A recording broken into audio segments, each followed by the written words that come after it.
Hey, what is up everybody? Here's Matsek once again, and in today's video we're going to be rooting Forge from Hackbox. This is a medium level machine based on Linux in which we exploit a SSRF vulnerability in a web application. So as always, let me just walk you through the whole nmap command I used to scan the host. And as you can see here, I used tag pn to tell nmap that the host is already up and running. That will prevent nmap from sending out some probes in order to check whether the host is already up or not. For example, it will send some pings to check the status of the machine.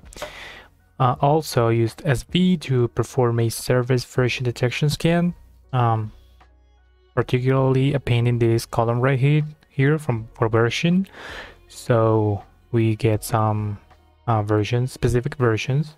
Also, the C appended here means that it will be like running some default scripts the nmap scripting engine has for us. And for example, here for SSH based ports, you can see that you have SSH host key, right? So that's a script basically. And for HTTP based protocols, you have HTTP title and HTTP server header. Those are two of many scripts that are available. I'm not really sure why it doesn't like show more, but you know, sometimes you will see maybe 5 scripts, 7 scripts, a lot of them. And just know that SVC is just a shorthand because there are these are two parameters like different, right? So you have SV and also you have SC, but you can just squeeze them in when it comes to S like parameters. So you have tag ST for TCP full scan, SS like the first tag S, and the second S like capitalized to perform a stealth scan.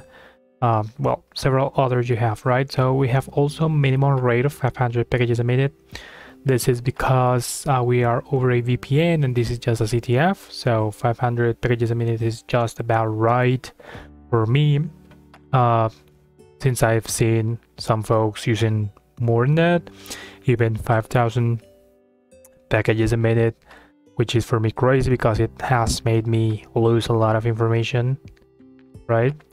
But also we have tag N to disable DNS resolution. Tag P tag will scan the whole range of ports that are available over the TCP/IP protocol, which is 65,535, right? You see here 32 because it's about close to the ports, but 32, 33, 34, 35, right? And lastly, I will be saving the output into a file called general inside a name map, a folder named nmap, and the IP. So now on to the results. We see that we have an FTP server with filter state. This is most likely like the FTP port being behind a firewall. There are usually some techniques to try to avoid it and like try to see it, for example using a source port 53 so that the firewall will not like reject connections from a DNS port such as 53, or using decoys and a lot of them. But in this case it seems that like the network administrator or the system administrator use IP tables to prevent outsiders from connecting to this port, right? Also we have OpenSSH 8.2p1. I'd say it's a pretty recent version, so I don't think it's vulnerable. SSH, and we will also have open port 80 open for HTTP running Apache 2.4.41. Now you can see, thanks to the HTTP title, that it did not follow redirect to forge.htb. Now it just gave us a domain we need to add. Since this is local, like a local environment, we need to add it to our local DNS server, which if you don't know is the etc hosts file. Now the way to put this is just to add here the IP, the target IP, and next to it the domain we want to resolve to. We want the IP to resolve to, right? Or vice versa, we want, or the domain we want to resolve the IP to, something like that. And I will tell you this how I got it. So every time, at least in a CDF, you have like a valid domain. The first thing you want to do is to brute force or to discover a subdomain. So how do we do that? So you can use FFUF, which is actually my preferred tool for fuzzing, and I'm gonna be using tag C for color.put, tag U for URL, so HTTP. Here is gonna be forge.htb, and I'm not gonna be using fuzzing here, but rather I will be using a header named host, namely host, and here I'm gonna be using fuzz forge.htb, right? And instead of directory list 2.3 medium, I'm gonna be using seglists, discovery DNS subdomains top 1,000,000, which is a pretty good list for these cases. I'm gonna be running it, and I will see a lot of responses getting back. They are status 302 redirection, so that means they will be redirecting us back to Forge HTB, but we need to do a -R to like allow those redirections, right? So after that, we're gonna be getting some more input, and I'm gonna be filtering now with filter size 2050. You're seeing it here, and just in case size 0, which means nothing to us, and with that we should be good to go. Now even if you don't have this entry here, I do have it because I already did the machine and I don't want to delete it, but it's a bit reckless about me, I know. But even if you don't have this entry, you will see the admin, right? Now after you see the admin, you want to add it right here in the etc host, just as I have it in here, right? So I'm gonna be exiting it out, and I'm gonna be canceling it, and here we have the website. So here we have a gallery, which takes us, if you take a look at my down left corner, I don't know how to say it, it just takes us to forge.htb. that is, it will just recharge the page, right? These are just some images that doesn't have any functionality at all.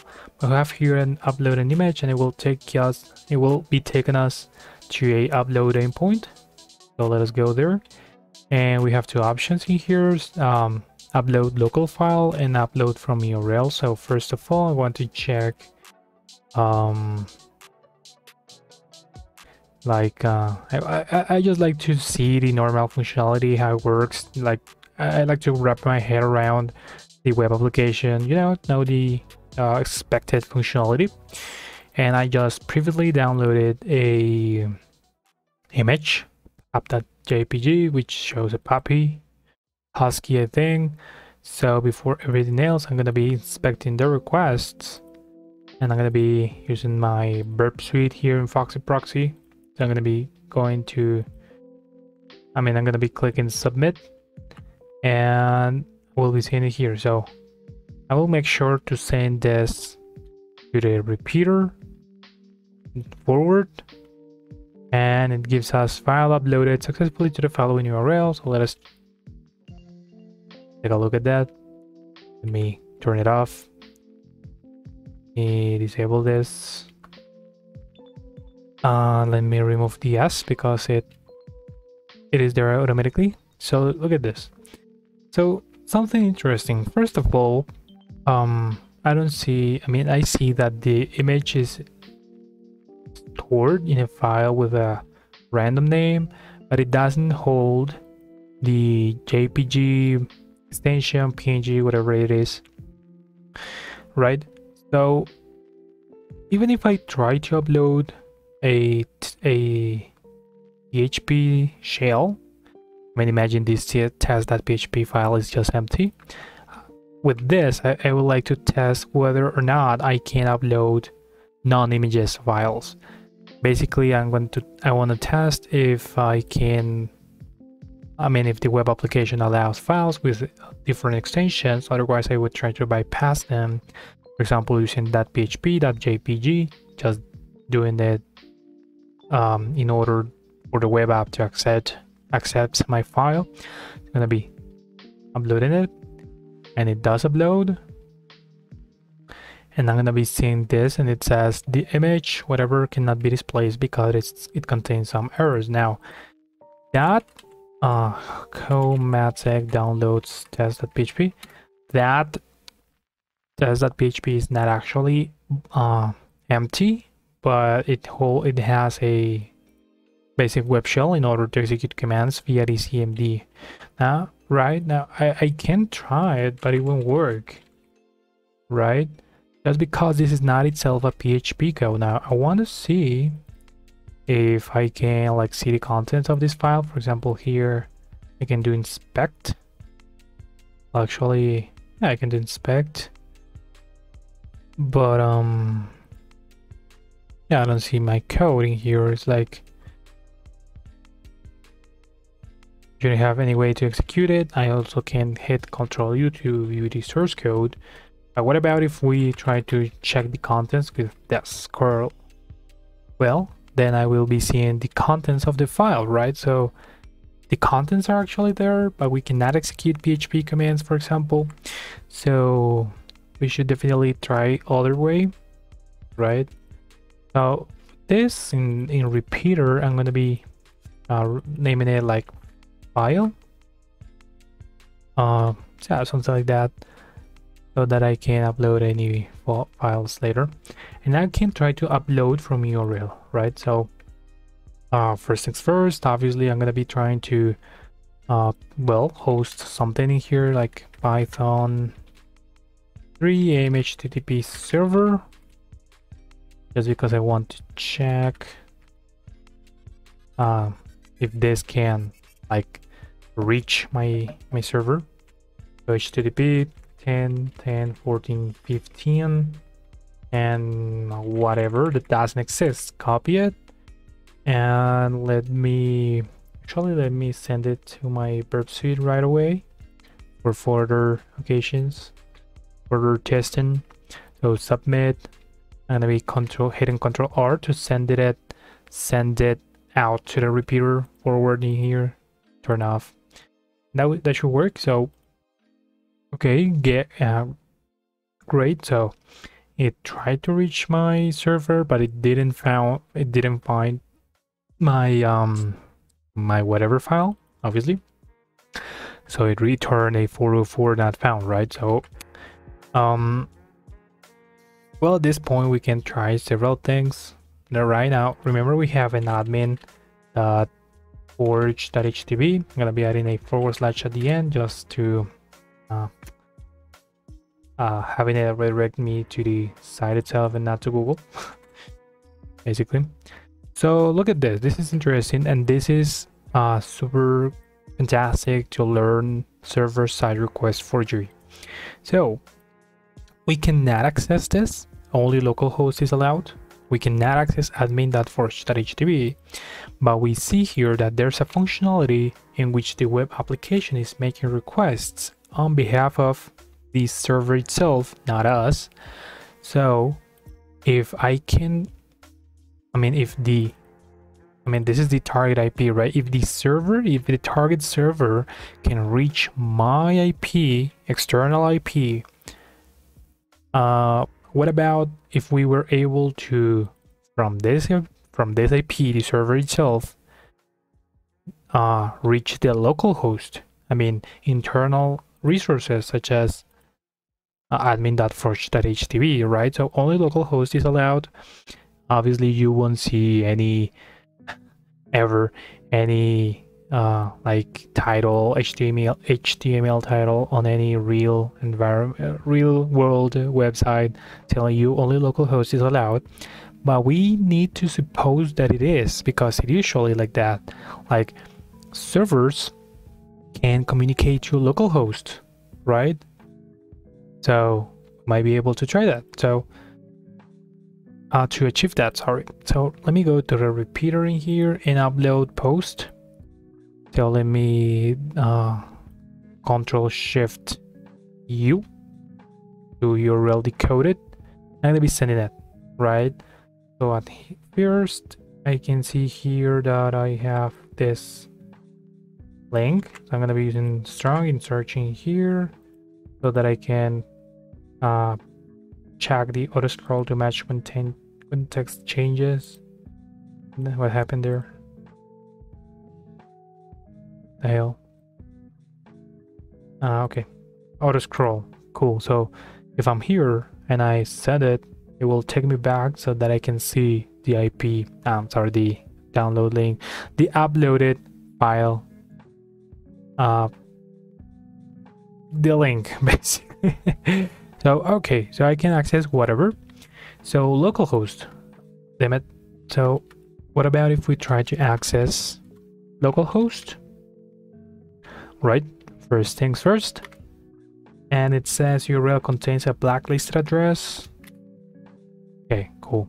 So at this point, I would look up on Google like something like SSRF localhost blacklist, right? Because it says it's blacklist bypass, right?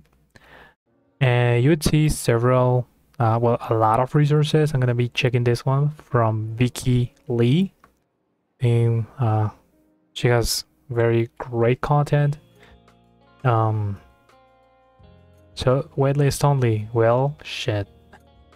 Okay, so you found a feature in a web application that fetches external resources. You're able to pull content from all sorts of external sites, like or Python web server, and there doesn't seem to be any restrictions on the file tab that you can request. The application displays everything right back at you. Everything on this endpoint is screaming at you. This is a ripe for SSRF. It is indeed.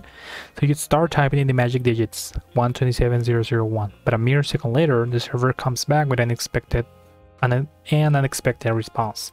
Error. Requests to this address are not allowed. Please try again. You see that? So even if we tried 127001, we would see the same thing. It's blacklisted. Well, Frag, what do you do now? If you aren't familiar with SSRFs or need a refresher, here's the first and second part of this series about SSRF.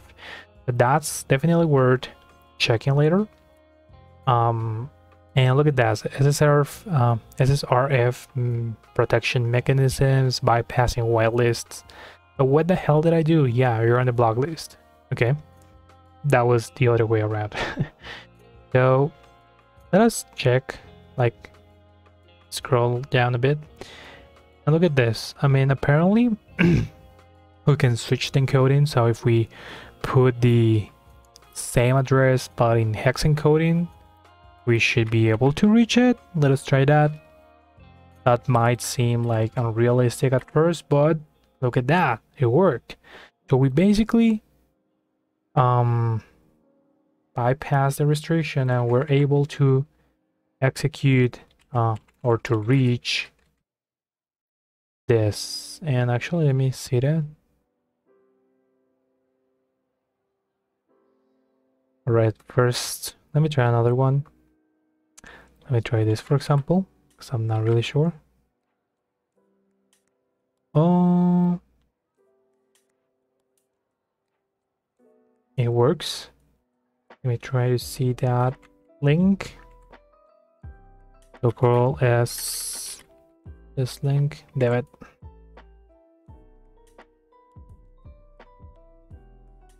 And it says bad request. But it's probably not from our end, because if I changed 3 for 4, clearly it says not found. So this is the actual request we're getting, right? So instead of trying like the IP of localhost, what about we trying the domain, right? Like forge.htb. and it's blacklisted. So another way around this, it's to think that maybe, I mean, there's a filter, a super weak filter that checks, okay, if this guy of any hacker types in forge.htb just like that, I will reject it and say that it's blacklisted, right? But what about if the protection mechanism was weak enough to not be able to check whether the string is has capitalized letters or something like that? What about if we tried forge with a capital E? Then we were able to bypass it. You see that? So this is just a matter of trying a lot of things, a lot of possibilities, no matter how crazy they sound. Because look at this, I'm going to be using HTML to text, and you will see this. This is kind of like image 1476328. This is literally this one, like gallery, this from here, right? It's the same code. So we were able to access the local host, but not in our behalf, but on the servers, right? So that is pretty awesome. And we could even try to admin that forbidden endpoint we were unable to access before. So what about admin.forge.htb? So curl s like that, and look at it. So it says admin portal.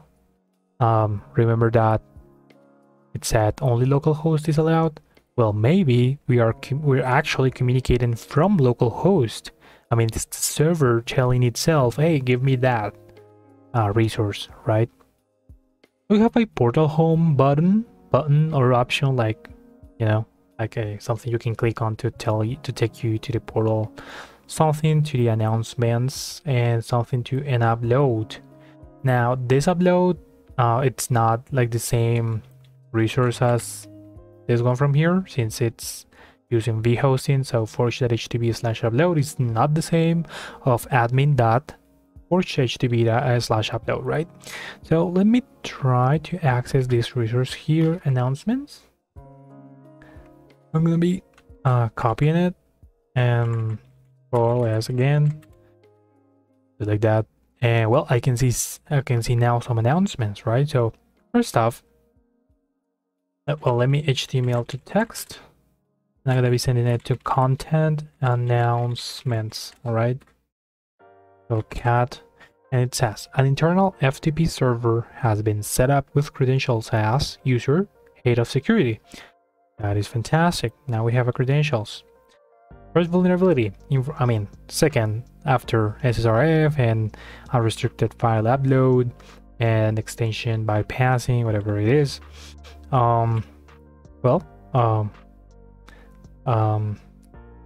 Credentials leaked or unsecure storing of credentials.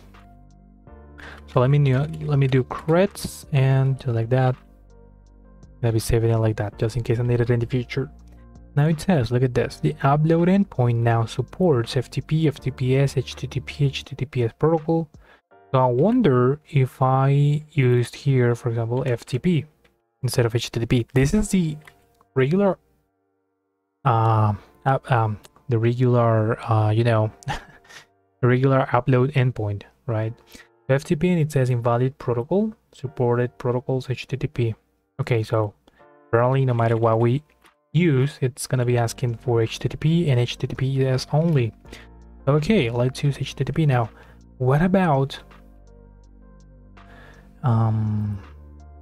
if we used again, for example, 117.1? That is another way of bypassing that local hosting. And let me see if, okay, it's not in this, maybe here. No, it's not in this block, but you could have opened a lot of other blocks and just figure that out, right? So this is the IP. And what about if instead of this resource we try to look for Well, first of all, any port, right? Like this, 23,423. So it says an error occurred. HTTP connection pool, host, localhost, port, maximum retries exceeded, new connection, URL lib, that reconnection HTTP connection. This sounds like a Python based like connection handler or something like that. URL lib is from Python. And failed to establish a new connection. That is because that port is not open. But we know that SSH is open, right? So what about if we try that? Well, it says connection aborted, open SSH, H8.2 P1 Ubuntu. So that gives us pretty awesome information. And with that, we can start enumerating what ports are available internally, right? So what about if we try 21, which we know it's a FTP filtered port that, according to the announcements notes, we know that is filtered and it's just internal. Well, it says the same, internal FTP server, connection aborted. Okay, cool.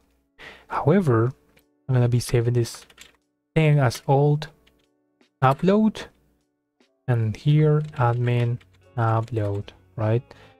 First of all, let's look at the announcements. First of all, we can get upload endpoint, right? So admin forge HTB upload. Now, with this kind of vulnerability, we would only be able to exploit things over GET requests. There's no way to send POST requests with this mechanism, right? Lucky for us, it says the slash upload endpoint has been configured for easy scripting of uploads and for uploading an image. One can simply pass a URL with whatever URL. Now, that is super interesting because we're actually getting there through GET request. So u, right, equals, and here's the URL. Now, I can try to get again my IP like that. Python 3 HTTP server, send it. Okay, and look at that. Now, the actual, yes, the server itself asks me for the resource, but it was not forge.htb, but admin.forge.htb. Remember, there's virtual hosting down there.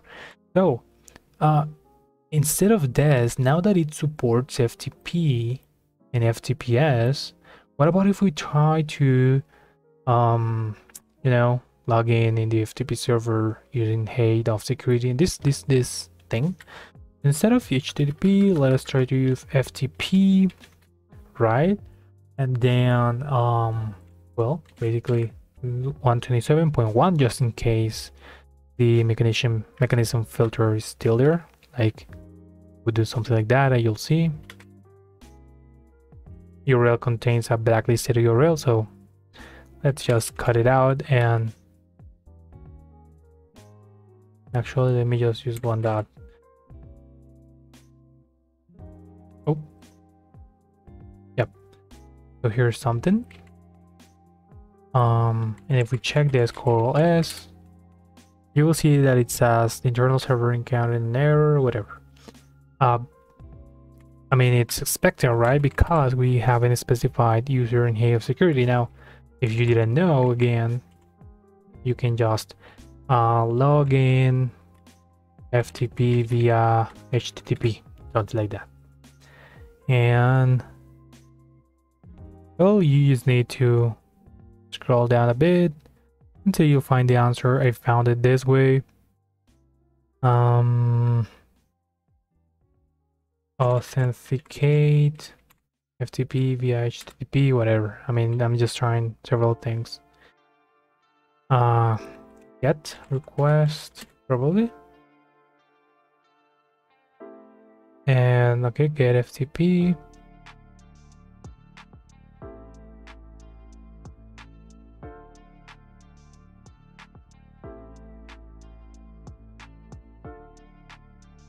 And well, I cannot find it. I'm sure you would, because I did it at first. But I'm gonna teach you. Okay, I just wanted to show you how would you Google it if you didn't know it the first time.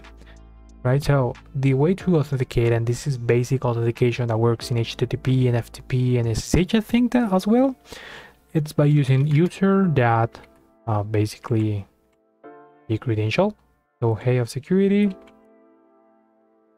Oh, and at the end at the IP. Now I think I need to specify the port 22. No, because I'm already specifying the FTP in the schema part of the URL, right? So I'm gonna be hitting that. I'm gonna be checking this content. Curl else, and well, look at that. That looks like an output of the FTP service. But first of all, I can check the user.txt, but I'm just gonna jump right into the matter of things, and is that you need to think about something. In this snap folder you won't find anything, so you might think, okay, this is kind of a rabbit hole, but it is not. This is just a CDF, so think about the user.txt file. Where do you usually find it?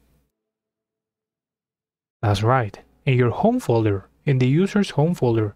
So think about what thing will help you get a foothold on the system that is inside this folder. All right, the SSH folder, right? So we could try that. So what about if we try SSH, and then we can check this again, and it says an error. Well, what I did is to try to use this, because maybe like that it will be treating that SSH as a file but not as a folder. With this I make sure it is treated like a folder. Actually, let me use strong here, so auto scroll, and now let me copy the IP, the link. I can curl S, and look at that. Now I'm able to see the folder .ssh, and I can access ID RSA, right? Let us do that. ID RSA.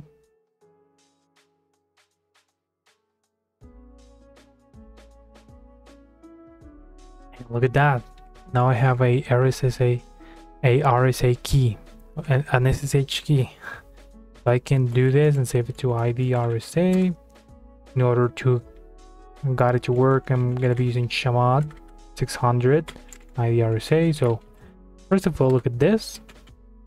Shamat 886, and once again you will see the difference is because since it's a private key, you need to specify a specific set of permissions, 600, so that only the owner can read and write it, not execute it, and no one else can do anything else, right? So if we didn't know the user, assuming we don't know this user is actually a legitimate system user, we could just check the .pub, which is a public key, which will let us do this, and we see user at Forge. Okay, so now we know that user is indeed a valid user system-wide. I'm gonna be using SSH user at my IP, right? And then identity file ID RSA. Yes, and we're in. Simple as that. Super easy, super fantastic. And first thing you always try as a pen tester once you get a foothold on the system, it's check the sudoers permission with sudo tag L. And we are lucky because we can specify we can execute as any user that is as root as well, and with no password, a series of a command, which is Python 3 opt remote manage. So before executing it, let us read that. I'm gonna be using less, and let's analyze a little bit of this command, so of this script. So Python, it's important socket random sum process PDB, which is a debugging purpose library. You have port, which will be randomized in between ports to 1025 and 65,535. That is out of the privileged ports, or the privileged ports, or the what's the name?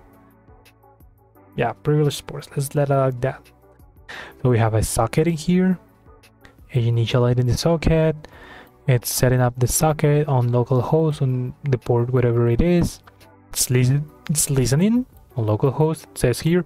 So it's printed, so we will be able to see what port it is. It accepts the connection. It says enter the secret password, and I can see here that it's hard coded. So we have the password, secret admin password. If we don't enter it, wrong password, otherwise welcome admin, and it shows us some options to view processes. And I can see here that if we choose one, right, it will be executing ps.aux, df, ssl, and t for pre-memory and listening sockets respectively.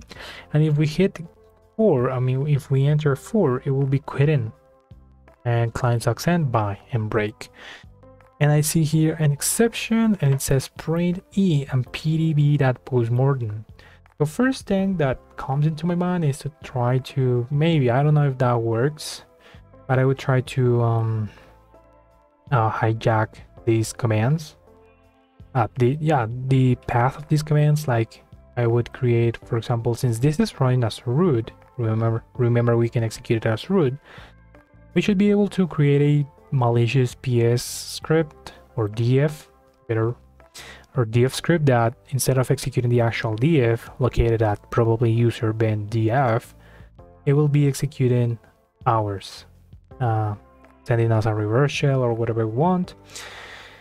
But the second one that comes into my mind is trying to use the postmortem. Now, I don't know what that is. I'm gonna be honest with you, right? So, what is it? It says PDB go to a framed exception.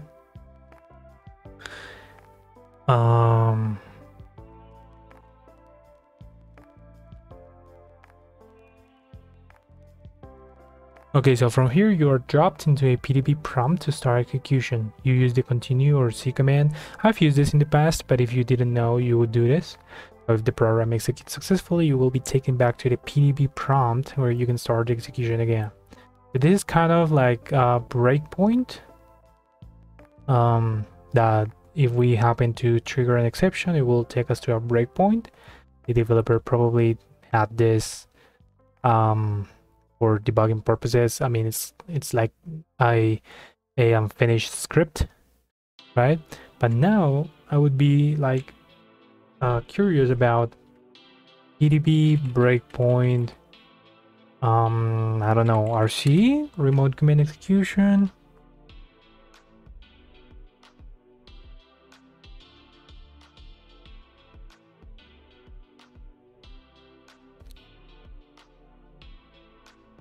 I don't know, execute commands, RCE, I don't know.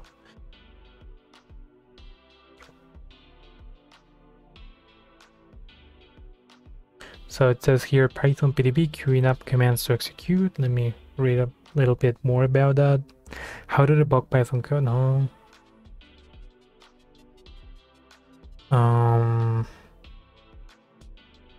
Actually, let me remove this commands.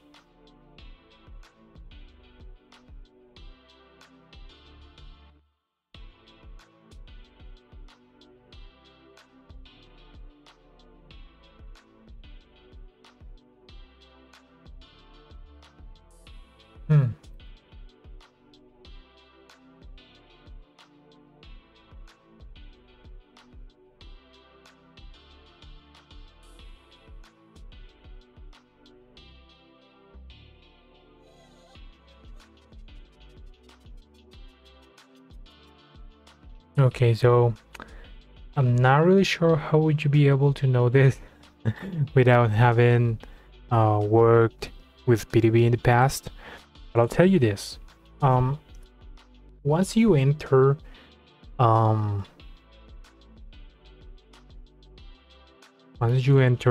like debug mode, you will be able to use it like a Python command line interface as well, or interactive mode. That means that if you use here, for example, now I'm going to show you here Python 3. right? Import OS, import os.system, UMA, Matic, right? I can execute commands. Now in PDB you can as well. Now, remember this only runs on localhost, so we need to be able to connect to it from localhost, otherwise making a shell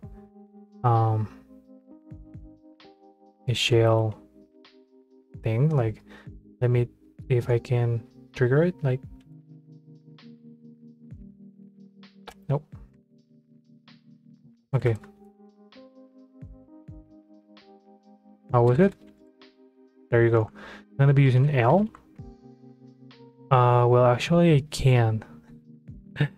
Yeah, I wanted to create a local port forwarding, which I can from another terminal. And yeah, I'll look at that. I'll tell you how. So you can use here sudo tag L, right? So let us execute it. Okay, so sudo, and it's listening on localhost 34476. Now I can use 7, 10 equal 10, 10, 11, 1, 1, I think it is. Yeah. So SSH user at my IP, IRSA, but instead I need to create a port, local port forwarding from port 34476 from 127.0.0.1 of the same port. So 34476. And I'm going to be using Fn in order to exit out of the command. So now, if you check this, now we have this port open, which is linked to this one. So now I can NC, and I can 127, my IP, right? And 34476, just like that, and I can connect. See? So now the password was secret admin password. Yep. So from here, remember, I need to create an exception. Now I don't have access to the code, but think about that. If the I mean, I'm sure you're actually, if you're following this video, you are seeing the